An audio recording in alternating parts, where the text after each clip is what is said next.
Welcome to PhD with Woman on It, Hack the Future. My name is Beata Young, and today's PhD Positivity Hacks Delivered guest is Deborah Coviello.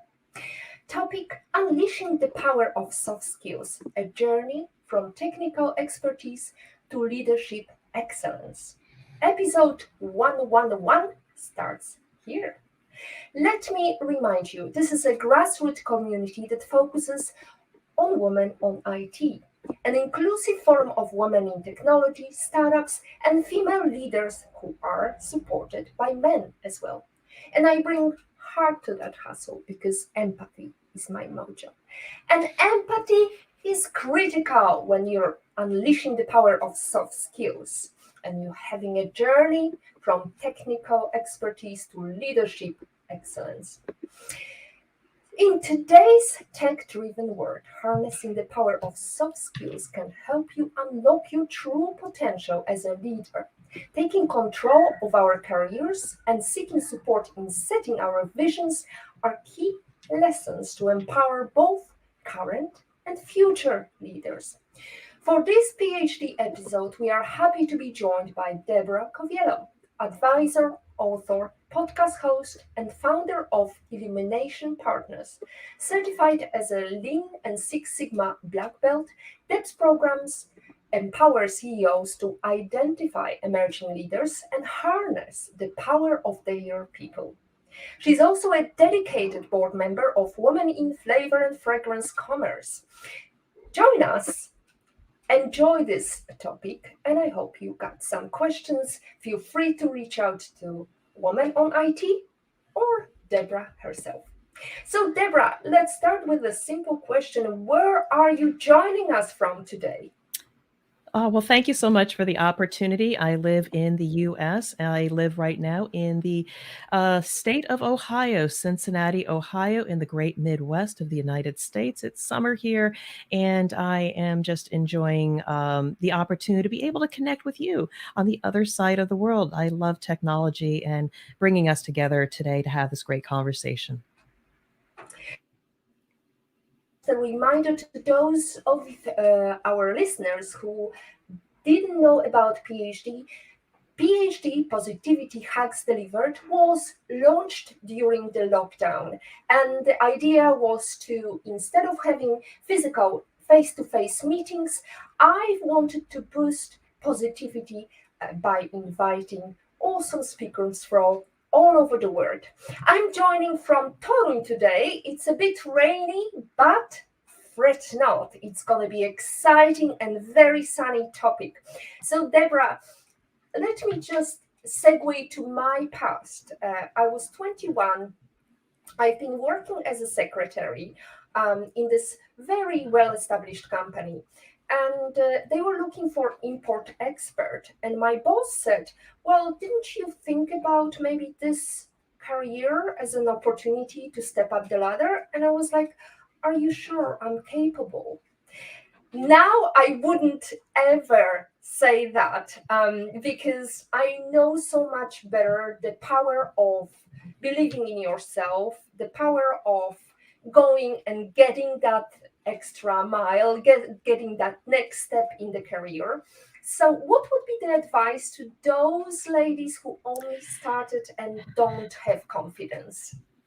So, thank you so much for that question. And when you said that, I was laughing because so often, and I think you probably talk about that, women seek permission.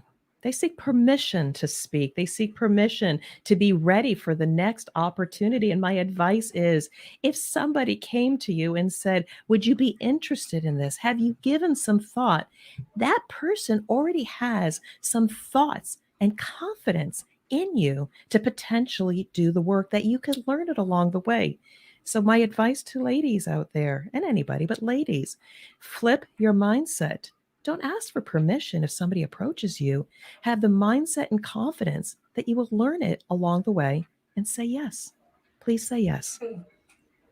Absolutely. And actually, I would advise even if there is a job opportunity, consider it. It's there to grab. The worst that can happen is you hearing no. Yeah, if I could respond to that, again, I talk about this recently in another podcast interview where I was nervous about giving a presentation. I was at the gym with a personal trainer. I was questioning myself. Could I do it? Could I get the outcome? And he helped change my mindset.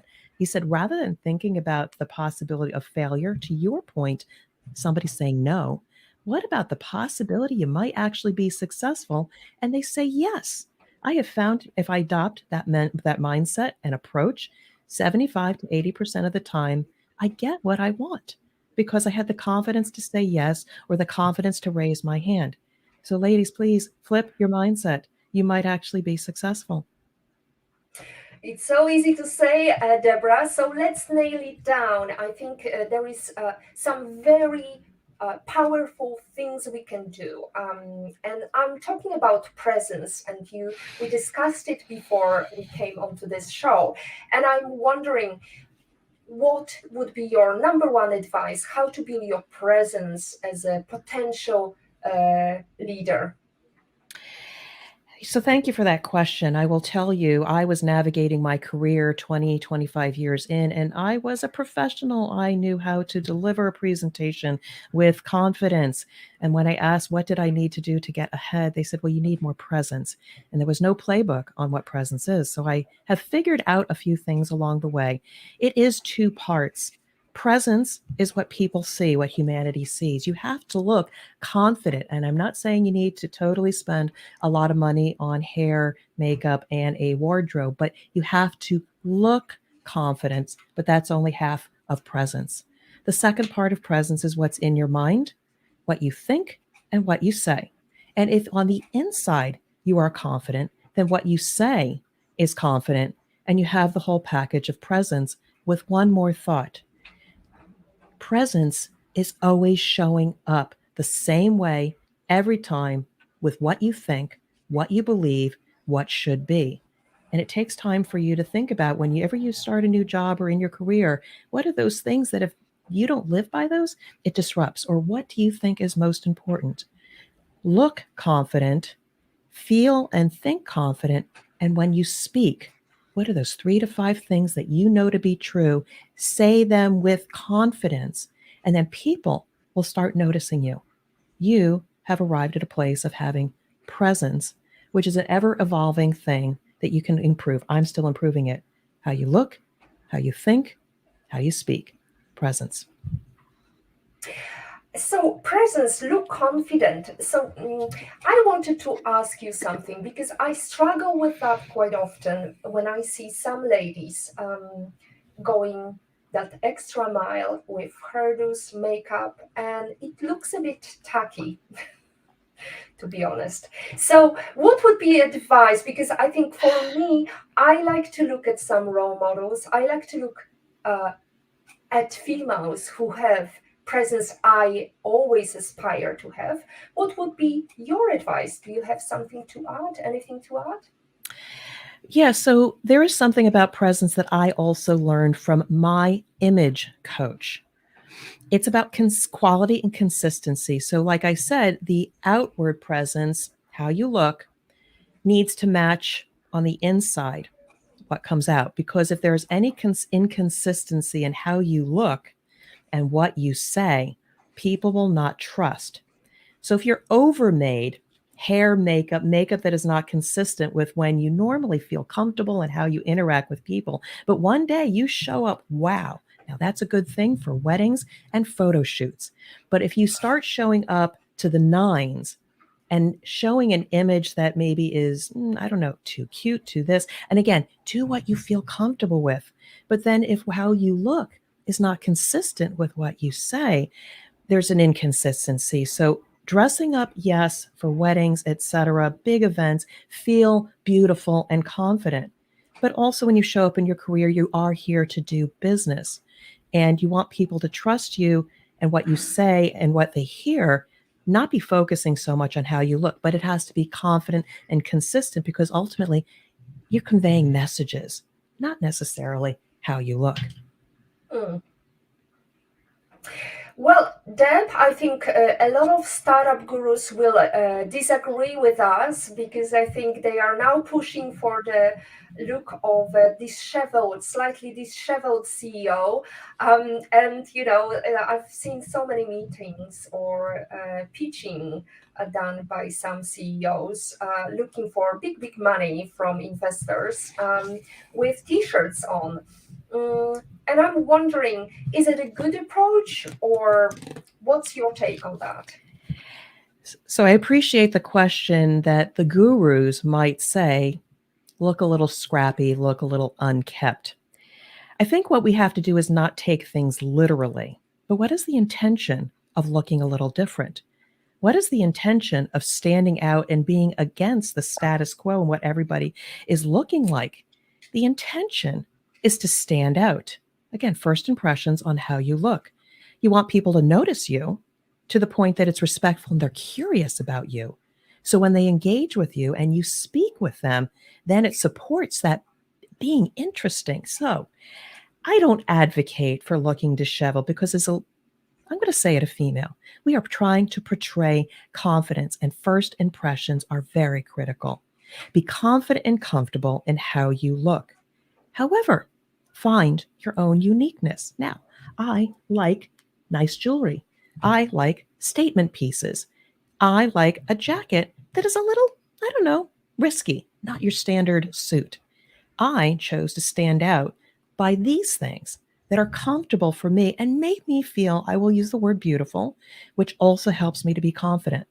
So when the gurus say be disheveled, take that and interpret it as stand out. And I will give that credit to Dory Clark, who wrote the book Stand Out. There are so many talented people out there. Your job is to be able to be seen, heard, and respected, stand out in a way that you're interesting and relevant, and people want to get to know more about you and your ideas. Absolutely, I couldn't agree with you more. I just think about the time that I attended a conference, a Web Summit conference. It's like, Southwest, so all these big tech events with thousands and thousands of people. 14,000 people attended that one, and in order to make sure that I stand out, I not only prepared myself with the proper pitch, but also I made sure that I had a business card that would stick out. Or sometimes, you can give your book. I know, Deb, you have an awesome book to present, or whether it's a piece of jewelry, something that will stick in somebody's mind. And I remember so many pitches were overheard because they were just boring corporate talk. Let's go back. Yes, you've got something to Yeah. add. And again, I would love to enrich what you said. So we talk about maybe that physical appearance to, again, make you feel confident, but it's also your behavior. So if you sit in a corner and just look around the room and only talk with one person, you might not get noticed, or only at that quiet person in the corner. We have to muster up enough energy, even if it's not comfortable, to move around and meet people. And to Beata's point, have that business card, have that thing. So when you close the conversation and it is a transaction, you've left them with something to remember you by, something to take home.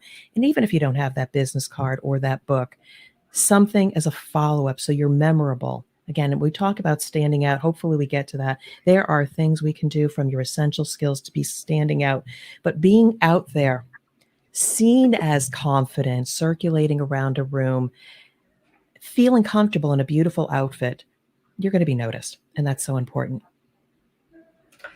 Absolutely. You're going to be noticed. It's so important. However, there is a fine line between being confident, staying confident, and being perceived as being arrogant. So, what's your take on that, Deb?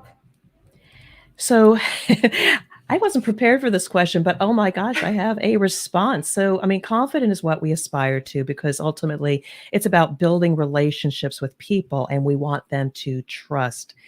When I think of the word arrogance, There's an element of putting ourselves above what other people think. And what is equally important is what comes out of our mouth when we say what we believe or we tell our backstory, is the ability to volley and listen to what other people say. Consider what they say, even if it is a different view. Seek to understand if you're not sure about their view, because ultimately, in any exchange that you have with another human, when we seek to understand and have equal communication and agreement with somebody, even if your view is different, they will trust you and respect you. Conversely, arrogance is when we fail to listen to other people, when what we have to say is more important than what the other person has to say. And while we are trying to project ourselves as confident and having well thought out talking points and we know our stuff, you're going to turn the other person off and be able to not make a human connection. So you might want to change your approach sometime to maybe listening 60% of the time and speak only 40. When somebody speaks 70 to 80% of the time, they're truly not interested in what the other person has to say, and you can be perceived as arrogant, and we don't want that. Mm. So, the power of agreeing, is there any secret to the power of turning negative outcomes into positive ones? Let me So, ask to for give you an clarification. example, Yeah, yes, no, to give you an example. So, for example, I'm pitching, giving some data, and somebody disagrees because, for example, from their experience, it's not the way they perceive the facts. this is such a good question. Humanity, we're going to disagree. We have different perspectives. The human experience is how we get to some kind of desired outcome. So, first of all, let's dig into your confidence. If somebody maybe is not as polished in how they disagree, first of all, don't react, pause a bit, and take it in. Consider what they have to say. If you're not sure you understand or you need to slow things down, because maybe inside, like, oh, why don't they agree with me? Why don't they behave a certain way? You need to slow things down. You might use some language to say, oh, I see. Can you tell me more why you see it that way? And get people to share. Because if you react to the first moment of disagreement, like, oh, we already tried that 5 years ago. It's not going to work. And they're trying to shut you down. Don't react. Say, oh, interesting. I didn't know that. Tell me more. What was tried? What were the conditions? And what did you experience? By asking more questions and understanding, you're going to get more data to say, oh, I didn't know that. I didn't know back then they didn't have that kind of equipment. Now I understand why he wants to shut it down. By gathering data, and that is on you, you might say, oh, now I see what you said. But you know what? We got a new piece of equipment. It's got the latest version. Would you be willing to try? And I'd welcome your ideas to see if we could try it. Ultimately, you have to find the gap in what they say and what you believe and understand it. That's one step forward. And then you might say, well, can we try this? And if they agree, you've moved the conversation one step further. Ask them to help or consult on it. Move the conversation one step forward. Ultimately, what you have done is you have preserved a relationship that started out with a disagreement. But now what you're doing, rather than being like this, you're moving forward together. Make Mm. sure you slow things down a little bit, because in disagreements, when we react versus collect ourselves and then respond, you don't get the desired outcome. You need to be on the high road and get us to move forward, even in the face of a disagreement. Mm. I know the phrase, we actually talked about it in the previous PhD with our guest Karin Jakubowski. She talked about a beautiful phrase, help me understand. And that's an opening phrase that is an opener to a great conversation, because when we ask people for help, they feel they are useful in the conversation and they feel they contribute to the idea rather than just being a passenger.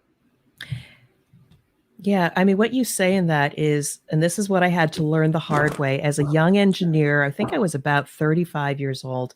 I'm dating myself. I was so worried about getting through an agenda in a meeting, and I had a lot of senior leaders around me. And I got through the agenda, but one of them was kind enough to take me aside and say, Deb, I said, it's not about the agenda. but it's about the conversation. And if we need to yield to the conversation because there's an important point or decision that needs to be made, favor that, not the agenda.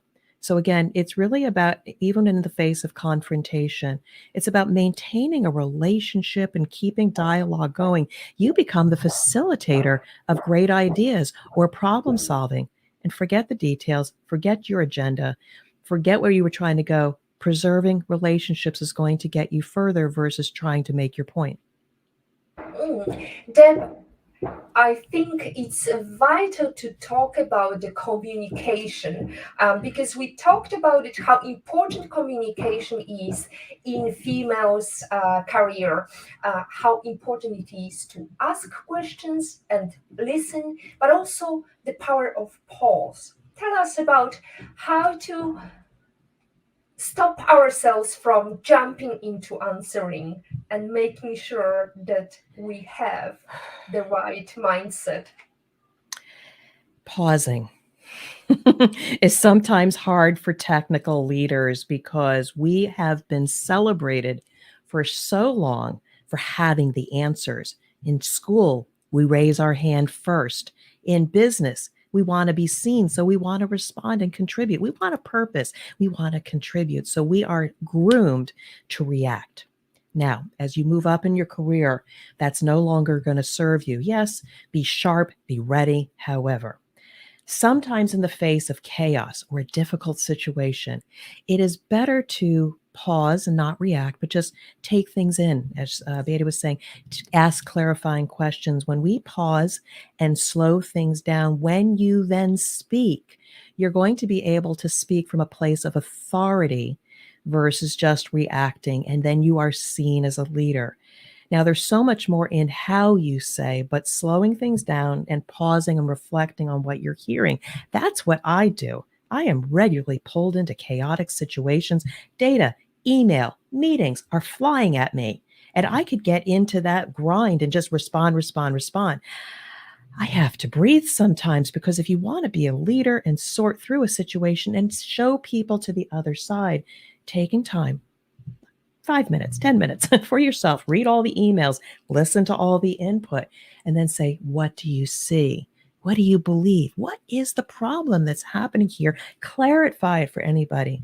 When you pause and then come forward with some profound words, you calm the situation down. You are seen as a leader, and they're going to seek your advice on how to proceed. Pausing, and there's so many other things about communicating, but I want people to really think about that one. Okay, pausing, breathing. What else is there to unleash and remember about? Especially in the face of just general communicating, because there's a whole chapter on how people and how females communicate. May I go a little bit further Let's into go. that? Yes, absolutely. Yeah, I want to give everybody the best advice that I have. So, what I want to say, there's a couple things, and I learned this from Laura Sicola. When women speak, and men could too, but there can be a tendency when we speak that we upspeak.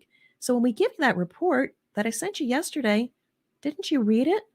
I'll send it to you again. It could be there. When you hear at the end of your sentences this up tilt tone, it's going to show people you're not confident because you're always putting a question mark after everything you say. When I and your host speak, we're always ending our sentences on a down note. And so for those of us that have an alto voice, it may be easier. But if you have a higher voice, think about being more concise and coming down. Uh, the other thing that I would like you to also think about is speaking slower. Again, we want to get our ideas. Speak too fast, and I speak very fast, you're going to miss the message. And the point is, when you speak, you're communicating and it has to be received. So remember to slow things down concisely so that you are heard. So pace is very important. But I'm going to tell you one more thing, going back to pausing. Sometimes when we pause and we listen, there are people that tend to talk too much, and we wait permission to speak. We need to find techniques to lean in and say, yep, I got you. I agree. Find ways to professionally interrupt or slow down somebody that has taken the stage and talking too much, because we as leaders also shouldn't wait for permission, be respectful, but also know when to interject and pull back the control of the conversation to yourself. Powerful words for effective communications. I could go on and on, but think about those few. Oh, absolutely. I think about the upspeak, how really important it is to make sure that your sentences always end on downwards trajectory rather than, Deb, it's very nice to see you. So that's just one of the example. I was always talking to my daughter who loves, New York accent, especially young girls who speak with this very fine tone, but it's not really sounding professionally. So pausing, listening, leaning in, and professionally interjecting. So professionally making sure that we are not obtrusive. What else? What are the phrases you advise apart from "I agree with you"? Well, let me add to you to that sentence. What else is there, like a secret sauce words that help to lead professionally and Yeah. not being obtrusive? So this weaves together many topics of not being too arrogant, but also being confident. I have found when in the face of either making a presentation or maybe you're problem solving or something, there are words and phrases that if you're not confident or you're not aware, you will use them. And then people just won't listen to you or trust you. So, for instance, I often talk about the N apostrophe T, that negative word that we might use. So you might say, we've never done that. I can't get to that on time. We shouldn't. I've never had that experience. And we need to be cognizant of us using words that have a negative connotation to it, because then you could be seen as the person that's the no person or not the problem solver or cannot see possibilities. So I want people just to write down as they're talking or listening to other people, say, well, I can't take that new job. I've never done that before. Stop. I'd like you to stop. Now, what I want to do is give you some new tools. Some of the things we can say either when we're speaking to people, even if it's, oh, you haven't done it before, you're not sure. You could say things like, well, I believe, we need, I propose, we need, we should, let's.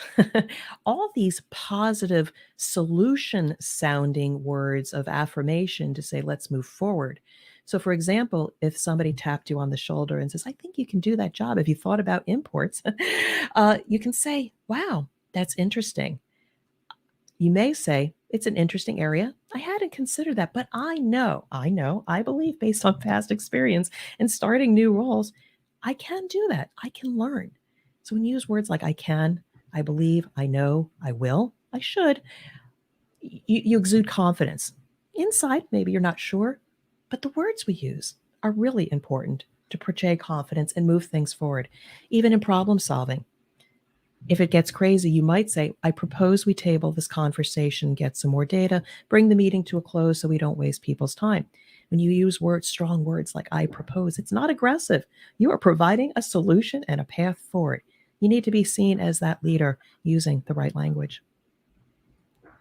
You need to be seen as a leader using that right language. There are so many components, though, Deb, and I am mindful of the fact that you need to leave quite shortly. It's pre-recorded, ladies and gentlemen, so we can't ask questions on the live stream today. However, I hope your most niggling questions will be answered today.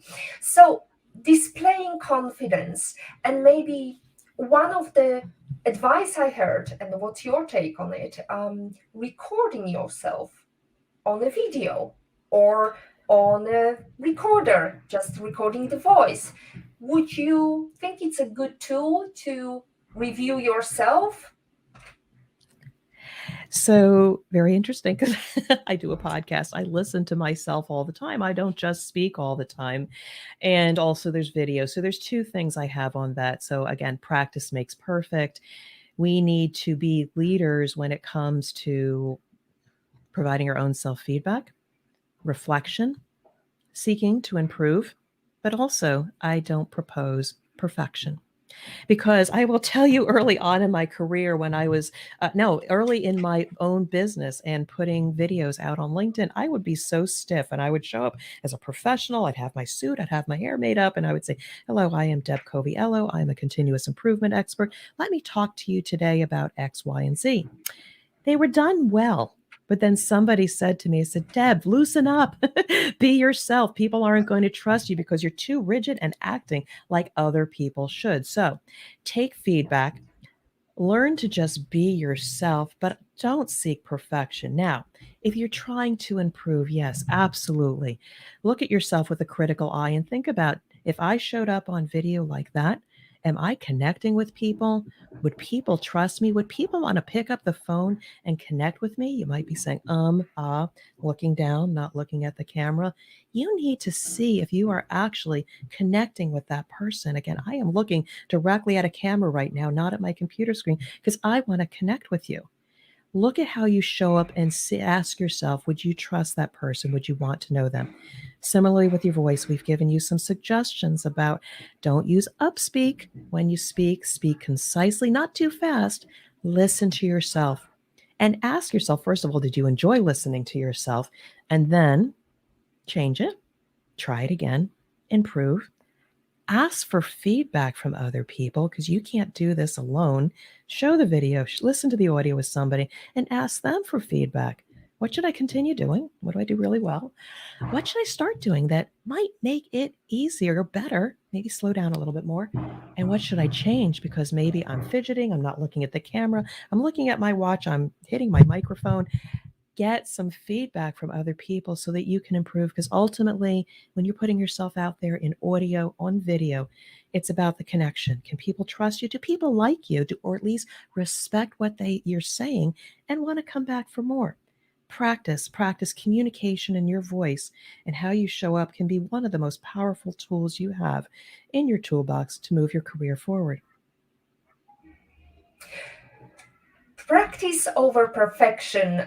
That's definitely something we always talk about on the PhD, Positivity Hacks Delivered. Being patient as well with ourselves, because, Rome wasn't built in one day. And also, I think it's vitally important to watch your movements, how our body reacts. I Yes. think the way we speak with our hands is also very important. And we can see it with politicians when they do the pyramid and when they look so, so well put together. They have a lot of advisors who did that with them over and over. So be patient, be good to yourself, see the positive side, and move into practice rather than perfection. So, yeah, you wanted to add? No. And I love what you say, because I too, first of all, hopefully people are seeing this and you and I look polished in how we show up. I will tell you, this did not happen overnight. This is 4.5 years in the making. And now, mind you, I was already a good speaker when I was in corporate, but I knew that I had a gift. I was good. But if it's your strength, if you like showing up, if you like training or teaching people, boom, go with that particular strength. And I will tell you, over time, again, I had to slow down as a podcaster versus being, by the way, I'm originally from the East Coast, the New Jersey, New York area. I can speak very fast. Once I started getting my feedback, and then I worked with somebody, a coach, reading books, listening to podcasts, I started learning about, well, what are the things I want to change about how I look? And then rinse and repeat, and then listen to what people are saying. I like how you sound. I love your podcast. I like that presentation you do. Use that as affirmation to say, keep going. because the world wants to hear you speak. They want you to show up because you have something to say and you're interesting. So I can't tell you enough. Getting comfortable and confident and evolving how you speak and how you use your expressions, creating your own unique style that's not perfect. And I'm not perfect. I will always trip over my words during a podcast interview. I don't apologize anymore. And that's another point. Don't apologize. Just be yourself. People want to hear and see what you have to say. They're not looking for perfection. They're not looking for you to apologize. Save apologies for things that are really important where maybe you did accidentally hurt somebody, but don't apologize for being you. Don't apologize for being yourself. Everybody else is taken.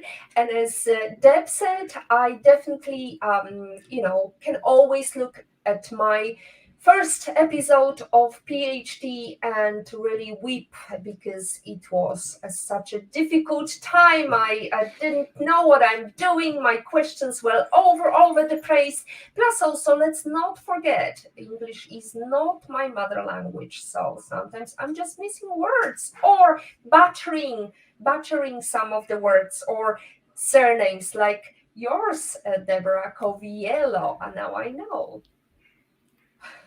What's the origin of your surname, Deborah?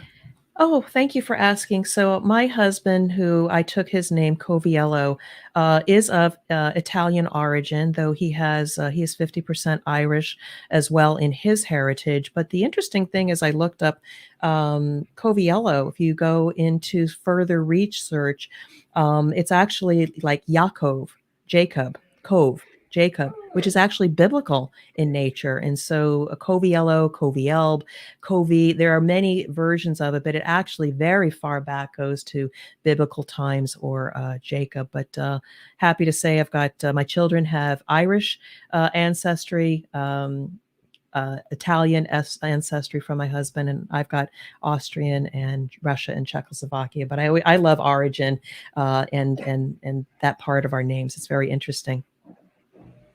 Well, it's beautiful to have such a beautiful mix of European plus some New York, and definitely one thing I have to say, your voice is really putting me at ease. And even though there is some noise in the background with the renovation happening here in the center of Tallinn, the birthplace of Nicolaus Copernicus, that famous astronomer who studied in Italy, I have to say that it's really, putting me at ease to having this tone of voice that is speaking with authority, but also you speak very calmly. So as we are heading towards the end of the show, I know that you have to leave quite early, and I won't keep you longer. I'll do my outro later on so you can leave. But I wanted to ask you the 3 simple words to get a better outcome. What are these? 3 simple words to get a better outcome. And I think we are talking about feedback. Is that correct? Because I think that's something I feel so feedback is one of your best tools as an up and coming professional. We seek to improve and be better at our craft, and we ask our leaders and our bosses for feedback. And sometimes they say, let me get back to you. You're doing fine. And what can you do with the word fine or you're doing good? You can't do anything with that. And what I feel very strongly about is we have not given people a framework, 3 simple words to be able to solicit actionable and positive feedback. And so the 3 words, and I cannot take credit for this, I got this from somebody who actually reported to me. The 3 words are continue, start, and change. There's nothing negative in that. And sometimes we shy away from feedback because we're expecting negative. Now, what I'm going to say to you before I go into this in a little bit more detail, so often in a corporate world, we do not get feedback until the mid-year review and the end of the year review, and then people are caught off guard. We need to take control of our career and proactively be soliciting feedback from not only our leaders who we report to, but also the stakeholders and the people around us. So what does continue mean? Well, I was just given a compliment about my voice. When you ask for what should I continue, explain. It's like, what is my strength and what should I continue to move forward with? It's positive, actionable. Deb, your voice is great. Okay, I'm going to continue to put my voice out there. Start is what can you add on to what you're already doing well? Because if it's already a superpower, then let's go with that. Why don't we start doing more? So I knew I had a good voice. I'm going to start doing more podcasts as a vehicle to reach more people like you. It enhances the superpower and it is actionable. And when you ask for feedback, what should you change? Explain to those people that if you don't change a behavior or the way you do something, it will detract from what you're already doing well. And so when they say change, like, oh, I didn't realize I'm always talking with my hands and I'm hitting the microphone while I'm talking. Oh, I can change that. I'll put a pen on my desk and I'll keep that microphone far away from me. That's an easy, actionable, positive piece of feedback. So we need to be able to ask for what should I continue? What should I start doing? And what should I change? Because then you give them the tools to think and give you something actionable that you can further improve. And don't let them get off the hook with saying you're doing fine or you're doing good or keep doing what you're doing. You need to control your career by those 3 simple words of feedback. Feedback is vitally important, and you've got a feedback to CEOs. They shouldn't coach employees. Tell you what you mean by that. CEOs shouldn't coach employees. What I would say there is the CEO needs to reflect on what is their current behavior and how they act. Because CEOs have to lead the ship. They have to make sure they set the vision, make sure that we have enough work in the pipeline. Coaching their employees, if they're really, really, really, really good at it, fine. But I often find that, that's not their greatest calling. By them standing up and saying, this is the vision, this is where we're going, this is how we're going to get there, that's the strength they should exude. What I might suggest, though, is if you are, as a CEO, looking to elevate the capability of the people in your organization, don't do it alone. Because you potentially need a crystal ball. You need somebody to say, are you demonstrating the right behaviors for your people to mirror because they're watching? It might be a good idea if you want to elevate the capability of your people, coach them, mentor them, etc. Consider some outside resources such as myself or our host here, because we can guide you. Maybe we can coach you on how better to do it, or maybe we can provide the tools needed to elevate your people on their essential skills so that they can perform at their best. So that's my thoughts. Absolutely. And speaking about coaching, I know that you've got an exciting book coming. Tell us about that. Oh, thank you so much for asking. After I wrote my first book, The CEO's Compass, Your Guide to Get Back on Track, it was actually written for both the CEO, the C-suite leader, and the up-and-coming C-suite leader. Well, my book coach said, Deb, write it for only one audience, so it is for the C-suite leader. However, I knew my writing wasn't done because I care about helping those C-suite leaders. I'm the drop-in CEO. I help them. But I said to myself, there are so many people trying to learn the secrets to get into the C-suite or get to those levels of responsibility, and there's nobody there to support them. I are trying to support them. So I said the second book has to be written. And so I believe the title is going to be The CEO's Apprentice. And the reason why I call the CEO's Apprentice is you're trying, you're learning, you're making mistakes. It's okay to make mistakes. You're trying to find your way. If you know Disney character, Mickey Mouse, there was a cartoon and it was called The Wizard's Apprentice. And Mickey Mouse was waving his wand all over the place and making a mess of everything. Well, that's okay. They're an apprentice, they're learning, but I want to be able to share my stories with you, give you the tools to help you ultimately get into a position of respect. If it's the C-suite, the CEO's Apprentice is coming out in 2024. We are looking forward to this one. However, what's your recommendation for number one book you wish you read it or you advise everybody to read? Oh, there are so many books, and behind me, we can't see it. It's up there somewhere on the shelf behind me. I read it later in my career when I started my own business by Dory Clark, Stand Out. And I think it talks a lot about what we spoke about today is how can we have presence?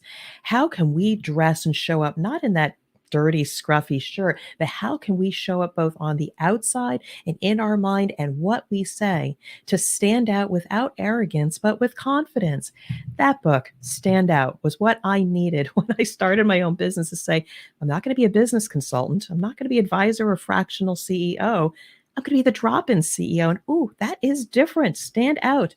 Be your authentic self. I know you hear about that, but oh my, that's going to get you out so much. So The Stand Out by Dory Clark. And the life lesson quote, how did it change it, or why is it important to you? My favorite life lesson quote, there's a couple of them. I know my mother said one thing to me, make you the world a bit more better and beautiful because you are in it. We are here only for a short amount of time to make an impression on humanity or maybe just our family. Make the best use of your time. The other quote is my quote, and I have my own quotes in my book, but one of them is clarity amidst chaos cuts through the noise. And so that speaks to slowing down, not reacting, responding, asking clarifications, get through the chaos, because we as leaders, if we're trying to ascend, there's always going to be chaos. There's always going to be crisis. But if we show calm in our voice and how we speak and how we ask questions, we gain clarity amidst the chaos and cut through the noise and come out on the end and be the leader that other people need you to be. So clarity amidst chaos cuts through the noise. So that's a great question. Now, to segue to the question we like to talk about, it's actually a quotation by Eleanor Roosevelt, who said, "Women are like tea bags. We don't know our true strength until we are in hot water." So in life, how are you in hot water, Deb? How are you brewing? So this is funny. It's funny. I have a client right now. We have really, really hot water right now. And the person I serve is, it's a crisis. And so what I do is like, I breathe and I go in and I have each meeting and I respond to each mail very fast. And I give people direction after I listen to them. And by the end of the day, I'm exhausted. But everybody says, Debbie, you're so calm. And I said, that's my role. I need to show calm in the chaos, because ultimately, as a leader, I have to help other people do their jobs to get through the crisis so we can go home and sleep at night. And I had a heck of a day yesterday. But I will tell you, I approached it with calm. I took every bit of my energy to keep the energy inside so I could think and guide the people. So I respond very well to crisis. I am wired that way based on my career experience. And my charter, my job, my mission is to help others get out of the crisis and then stay out of the crisis so we don't have to do that again. So I approach crisis with calm. It served me well. Approach crisis with calm. That is like peppermint tea. It's definitely cooling down our nerves. So, can you tell us, imagine that you can travel anywhere in the world and have private breakfast face to face with anybody in the world. Who would you choose and where would you go to? So I really love this question, and I will tell you, I answer a little bit differently. There is no famous person, but I defer to the people that are most important to me.